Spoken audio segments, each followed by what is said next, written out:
Hey there, Sharon Horne-Ellstrom here. Welcome to day 1259 of What's She Up To Now. She comes from my initials, Sharon Horne-Ellstrom.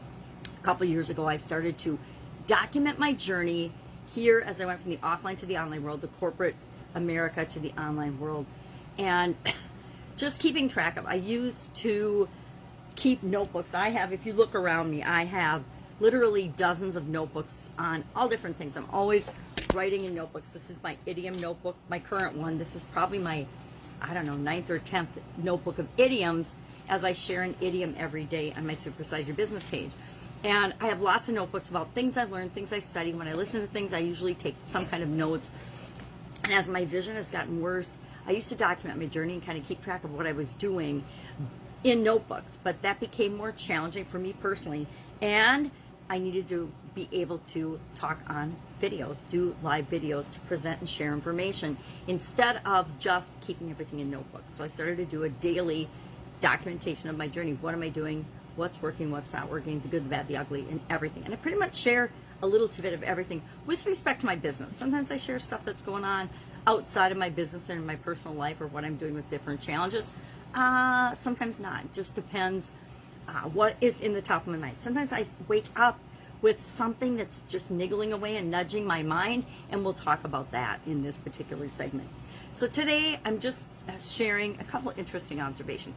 Our idiom for today for Supersize Your Business was the man. Now, this is one of those idioms that was popular for most of my life. It really got popular in the 1950s as, excuse me, I'm all choked up about it, as the oppressor or the powers that be that are oppressing other people. So I'm sure we'll hear about the man coming up in these current times, because there seems to be this strange resurgence of things that had pretty much gone by the wayside for the vast majority of the people in America, but are now being brought up as issues and challenges, primarily by the media and politicians, to make us all think that we're crazy. However, we're not. Anyway, the man, it can be either oppressor of the power, oppression from the powers that be, or it can be a compliment. It can be a reverement or respect or sign of credibility in a person's industry or area of expertise or field or whatever it is that they do.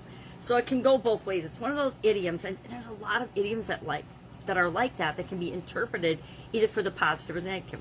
Kind of like everything else in our lives, right? We can look at the experiences we have and we get to decide what they mean for us. Is it a positive thing or a negative thing? Or is it just a neutral thing that happened and then we just move about our life and create what it is that we want? So the man was our idiom today, and I guess I learned a couple of things about it. Number one, I don't think it's very popular right now. I don't hear very many people saying you're the man or whatever. And being a woman and in corporate America and in business, I don't think anybody's ever called me the man. I think more the boss or our fearless leader or some weird things like that people call you, especially when you're not actually a man. And gender has nothing to do with this, right? All right, so that was our idiom today. And for the month of July, I decided I was just going to talk about leadership every day. Now, I think it's a stretch to get the man and talk about leadership, but it means like a boss or a person in charge, so it's not a super hard stretch. But I did create and come up with a whole list of different idioms that are supposed to be about leadership, and I think there's maybe one or two that actually instantly make me think of leadership. The rest of them are a stretch. And why am I doing them? Because that's the point of the exercise for me every day, is to make the stretch from here's this idiom, here's this weird English expression, and here's what it means. Well, how does that apply to me growing and building and supersizing my business? Sometimes it's easy to understand and make a connection. Other times, got to get a little creative and figure out, well, how could this fit with me building and growing my business? Sometimes it does, sometimes it doesn't.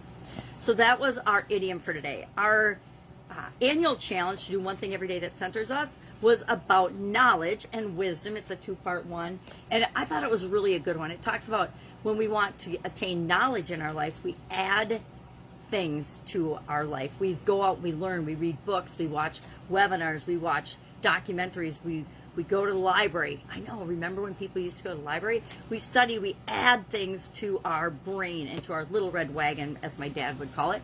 And as we want to become more wise, we subtract things from our wagon. We let go of things that just don't matter and aren't important to us anymore. And I would say that as I've gotten older, I love this saying. It's by Lao Tzu, and I think it's awesome because it's so true. And I think when we're younger, we're just all absorbed in learning and growing and getting more knowledge. And at some point we say, okay, well, wait a minute, I know all this stuff. I'm not using 90% of it. Why am I focusing on that? Why am I focusing on the drama and the minutia and the stuff in my life or that is around me in my life that just doesn't matter? And we start subtracting things. I remember following my sudden cardiac arrest.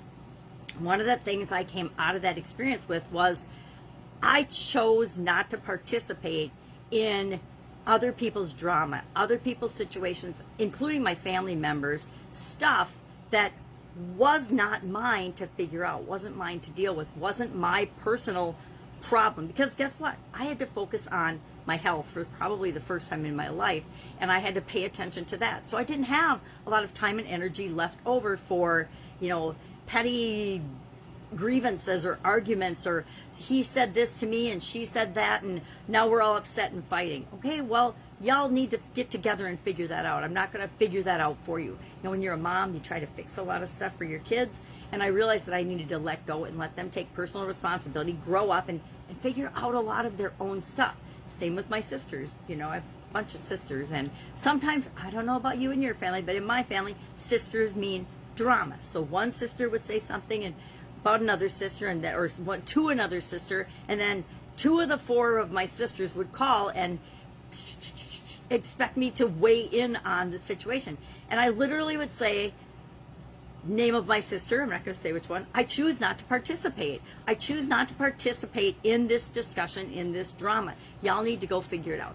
I'll tell you, they've come to understand that I'm not going to do it anymore, but it took several years for other people to realize that I wasn't going to fix everything for them.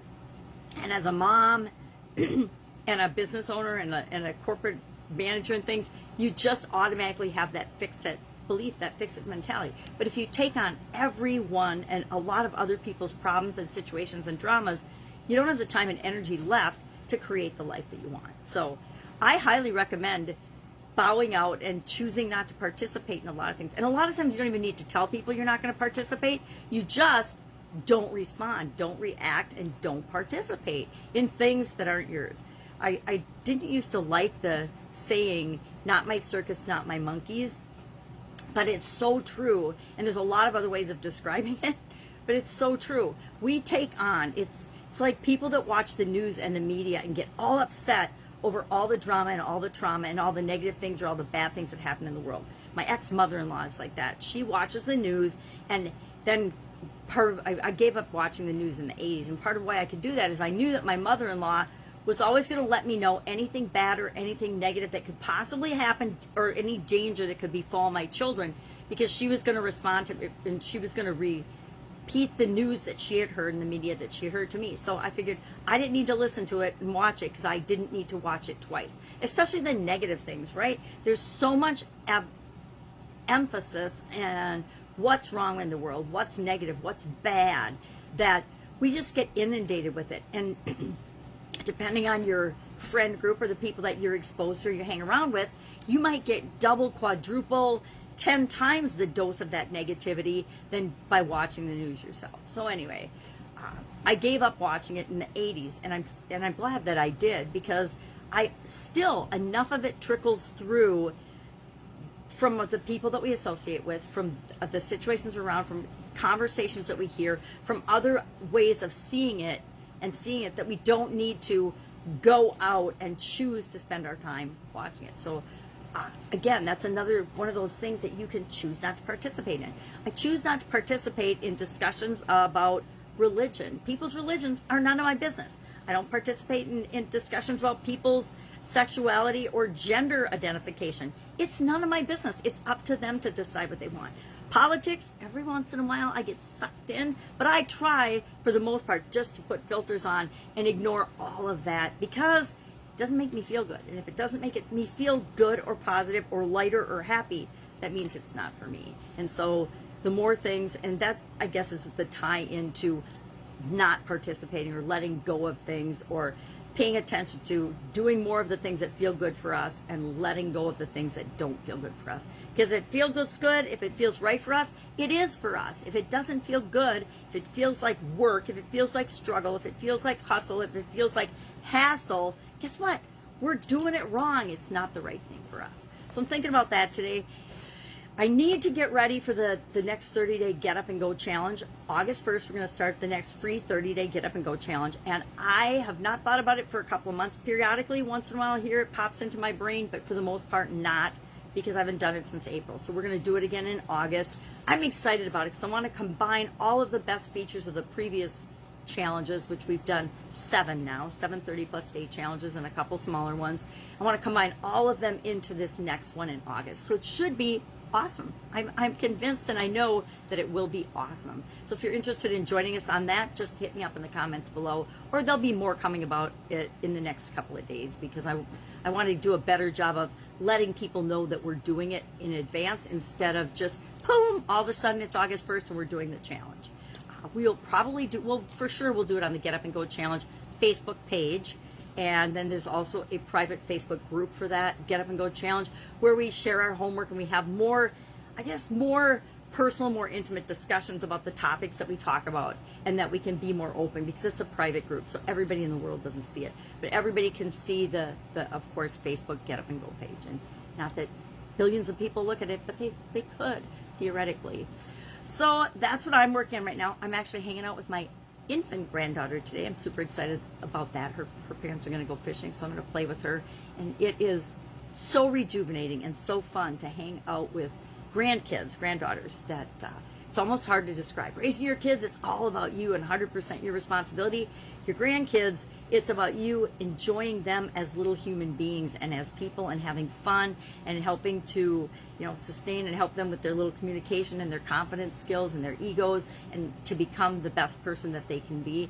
Like with our kids, we make all our mistakes. With our grandkids, we correct all the mistakes we made with our kids. All right.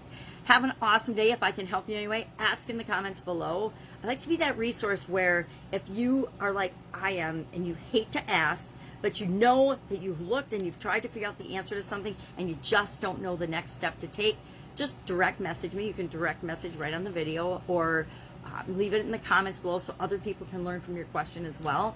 And I guarantee I might not have the answer for you, but I can hook you up with the person or the resource that you need to keep moving, to get momentum, to take that next step so you never feel stuck.